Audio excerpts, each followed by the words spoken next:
नमस्कार, आप देख रहे हैं द हिंद 24 न्यूज और मैं हूं आपके साथ साक्षी। आई नजर डालते हैं आज की बड़ी खबरों की ओर। 14 तारीख को बिन अवधि समाप्त होने के बाद मछुआरे 15 तारीख से मछली पकड़ने के लिए समुद्र में गए।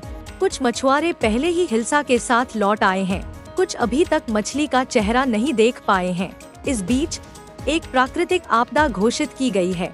30 से 40 किलोमीटर की गति से तेज हवाएं चलेंगी। मत्स्य विभाग ने मछली पकड़ने के लिए गहरे समुद्र में जाने पर रोक लगा दी है। समाज सेवा कार्यकर्ताओं को तालाब में वापस लौटने के लिए सूचित किया गया है। काकद्वीप की पत्थर की मूर्ति के नाम पर फ्रेजरगंज के प्रशासन ने तटीय क्षेत्रों में जमीन और पानी पर माइक्रोफोन अभियान शुरू कर दिया है।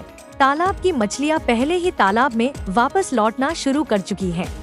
निषेधाज्ञा আজকেই এসেছে। আজকে কালকে 18 তারিখ এবং 19 তারিখ সকাল পর্যন্ত সমুদ্র উত্তাল থাকবে। সেই মতো সমস্ত মৎস্যজীবীকে যেতে নিষেধ করা হচ্ছে এবং যারা বাইরে রয়েছে তারা অলরেডি ফিরতে শুরু করে দিয়েছে। কাল থেকে সমুদ্রে যথেষ্ট উত্তাল আছে, তারা ফিরতে শুরু করে দিয়েছে।